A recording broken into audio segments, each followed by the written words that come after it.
Welcome back to my YouTube channel study learner.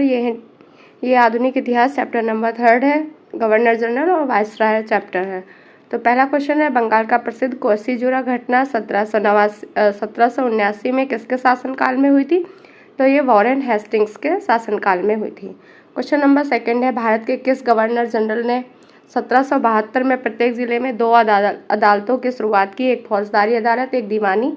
तो ये थे वॉरेन हेस्टिंग्स ने। नेक्स्ट क्वेश्चन है, कौन सी घटना वॉरेन हेस्टिंग्स के युग से संबंधित है?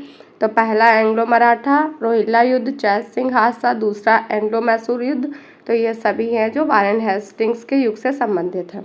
वॉरेन हेस्टिंग्स के समय भारत में ईस्ट इंडिया कंपनी के अध्यक्ष पद थे, 3 थे। इंग्लैंड के निचले सदन द्वारा भारत के किस गवर्नर जनरल पर महाभियोग लगाया गया? तो वॉरेन हेस्टिंग्स पे लगाया गया था। नेक्स्ट क्वेश्चन है, द्वितीय एंग्लो मैसूर युद्ध के दौरान गवर्नर जनरल कौन है? तो गवर्नर जनरल है वॉरेन हेस्टिंग्स। नेक्स्ट क्वेश्चन है, 1773 में बंगाल के पहले गवर्नर जनरल कौन बने? तो ये वॉरेन हेस्टिंग्स थे, बंगाल के पहले गवर्नर जनरल। नेक्स्ट क्वेश्चन है, बंगाल में सरकार की दोहरी प्रणाली को किसने समाप्त किया? तो वॉरेन हेस्टिंग्स ने समाप्त किया। जमींदारी प्रणाली की शुरुआत किसने की 1793 में? तो ये कॉर्नवालिस ने की थी। नेक्स्ट क्वेश्चन है, बंगाल का स्थायी भूमि राजस्व बंदोबस्त किसके द्वारा शुरू किया गया? तो ये कॉर्नवालिस के द्वारा शुरू किया गया। भारतीय नागरिक सेवा किस गवर्नर जनरल वायसराय के समय के दौरान शुरू की गई थी? तो कॉर्नवालिस के समय। किस भू राजस्व प्रणाली के तहत जमींदारों को सरकार को एक निश्चित राशि के भुगतान के अधीन अपनी संपत्ति हस्तांतरित करने का अधिकार दिया था? तो ये था स्थायी बंदोबस्त। नेक्स्ट क्वेश्चन है, किस गवर्नर जनरल ने एक संहिता कोड पेश किया जो न्यायिक प्रशासन से राजस्व प्रशासन को अलग करने का प्रावधान देता है? तो लॉर्ड कॉर्नवालिस। किस गवर्नर जनरल ने सहायक गठबंधन की नीति पेश की जिसके तहत भारतीय शासक ब्रिटिश सेना को अपने क्षेत्र में रखने के लिए सहमत हुए? तो यह लॉर्ड वेलेस्ली। नेक्स्ट क्वेश्चन है, कौन से गवर्नर जनरल खुद को बंगाल का शेर कहते थे? तो वेलेस्ली था, वो बंगाल का शेर कहता था खुद को। 1800 में कोलकाता में फोर्ट विलियम कॉलेज के संस्थापक कौन थे? रिचर्ड वेलेस्ली थे। नेक्स्ट क्वेश्चन है, लॉर्ड मिंटो ने अमृतसर की संधि जो कि 1809 में हुई ठीक पहले रणजीत सिंह के पास शांति बनाने के लिए किसे भेजा था? तो चार्ल्स मेटकाप को भेजा था। नेक्स्ट क्वेश्चन है, अमृतसर की संधि कब हुई थी? तो 1809 में हुई थी अमृतसर की संधि। नेक्स्ट क्वेश्चन है, लॉर्ड हेस्टिंग्स ने किसकी शुरुआत की जहां ईस्ट इंडिया कंपनी ने दावा किया उसका अधिकार सर्वोच्च था, इसीलिए उसकी शक्ति भारतीय राज्यों की तुलना में अधिक थी? तो पॉलिसी ऑफ परमानेंसी था। नेक्स्ट क्वेश्चन है, उस गवर्नर जनरल का नाम बताइए जिसने अंग्रेजी को शिक्षा का माध्यम बनाने के लिए मैकाले के दृष्टिकोण को स्वीकार किया था? तो लॉर्ड विलियम बेंटिक था। नेक्स्ट क्वेश्चन, किस विनिमय ने सरकारी सहायता प्राप्त स्कूलों और कॉलेजों में अंग्रेजी को शिक्षा का माध्यम अनिवार्य बना दिया? तो मैकाले मिनट 1835 में आया था। किसके लिए भारत में औपनिवेशिक शासन के दौरान लॉर्ड मैकाले द्वारा समर्थित अधोगामी निस्पंदन सिद्धांत दृष्टिकोण दिया गया था? तो यह था शिक्षा का। भारत के किस गवर्नर जनरल ने 1829 में सती प्रथा का अपराध घोषित कर समाप्त किया? तो विलियम बेंटिक था जिसने सती प्रथा को अपराध घोषित समाप्त कर दिया था।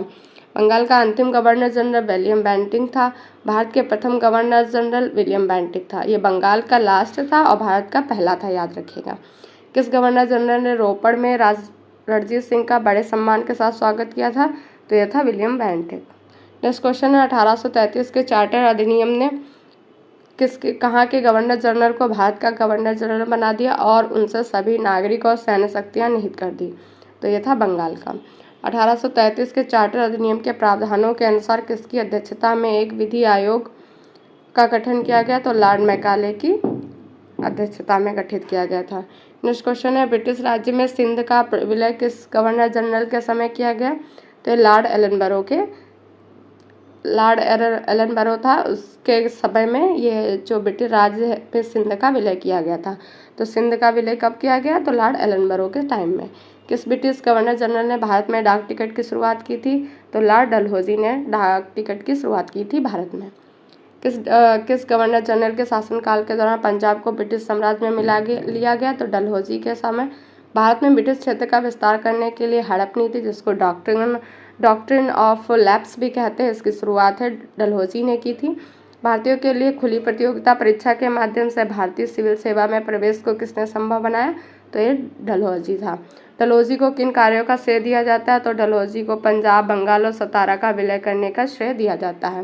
नेक्स्ट क्वेश्चन है, भारतीय विश्वविद्यालयों की स्थापना सबसे पहले किसके समय हुई थी? तो कैनिंग के समय हुई थी। 1857 के विद्रोह के दौरान भारत का गवर्नर जनरल कैनिंग था। ईस्ट इंडिया कंपनी का अंतिम गवर्नर जनरल काउंट के अधीन पहला वायसराय ये भी कैनिंग था। नेक्स्ट क्वेश्चन है, भारत में बजट की प्रणाली वायसराय के कार्यकाल के दौरान स्टार्ट की गई। तो कैनिंग के समय है जो भारत में बजट प्रणाली स्टार्ट की गई थी। किस गवर्नर जनरल ने निर्णय लिया कि बहादुर शाह जफर अंतिम मुगल राजा होंगे और उनकी मृत्यु के बाद किसी वंशज को राजा के रूप में मान्यता नहीं दी जाएगी? तो ये थे कैनिंग। लॉर्ड कैनिंग 1 नवंबर 1858 द्वारा कंपनी के क्राउन में सरकार के स्थानांतरण की घोषणा की गई थी।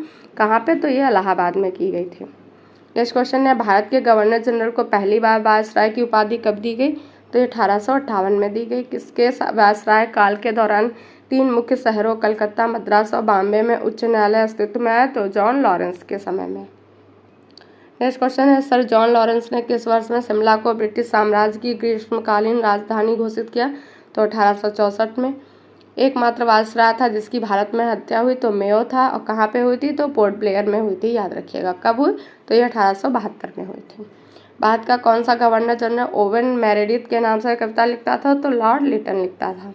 नेक्स्ट क्वेश्चन है, किन घटनाओं को वायसराय लॉर्ड लिटन के समय का माना जाता है? तो अफगान का युद्ध हुआ, आर्म्स एक्ट और प्रेस एक्ट, ये है लिटन के समय हुए थे। और स्थानीय स्वशासन का जनक किसे कहा जाता है? लॉर्ड रिपन को कहा जाता है।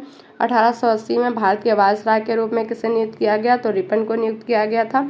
एल्बर्ट बिल एक विवादास्पद विधेयक है जिसे 1883 में ब्रिटिश वायसराय द्वारा प्रस्तावित किया गया था। तो रिपन के द्वारा प्रस्तावित किया गया था।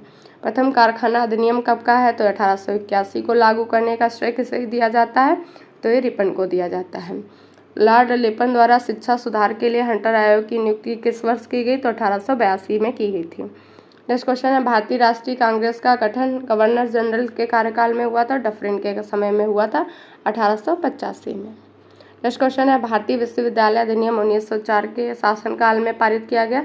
तो कर्जन के समय में इसको पारित किया गया था। 1905 में किसके द्वारा बंगाल प्रांत को 2 भागों में विभाजित किया गया? तो कर्जन द्वारा।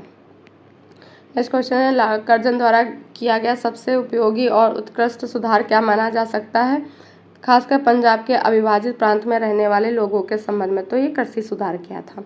कर्जन द्वारा परिकल्पित विक्टोरिया मेमोरियल किस शहर के वास्तुशिल्प को चरमोत्कर्ष का प्रतिनिधित्व करता है? तो ये कोलकाता।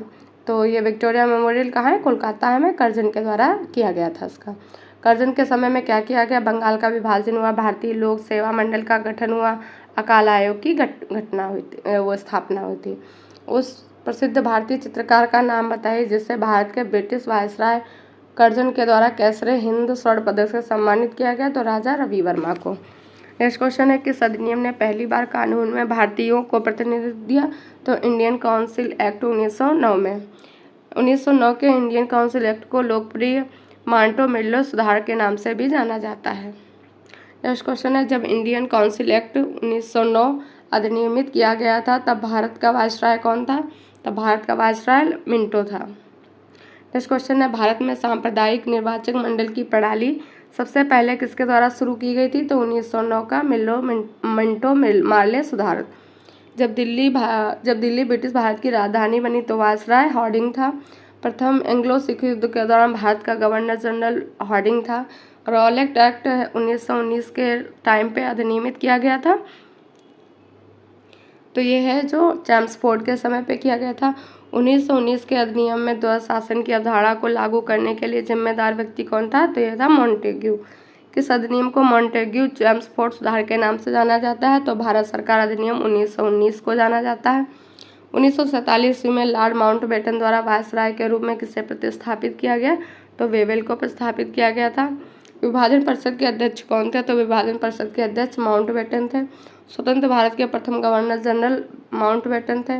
भारत और पाकिस्तान के स्वतंत्र राज्यों के निर्माण की देखरेख करने वाले भारत के अंतिम वायसराय माउंटबेटन थे। किस वायसराय के कार्यकाल के दौरान भारत स्वतंत्र हुआ? तो माउंटबेटन के समय भारत स्वतंत्र हुआ था। तो ये थे आज के क्वेश्चन। अगर क्लास पसंद आई तो लाइक से सब्सक्राइब करिएगा।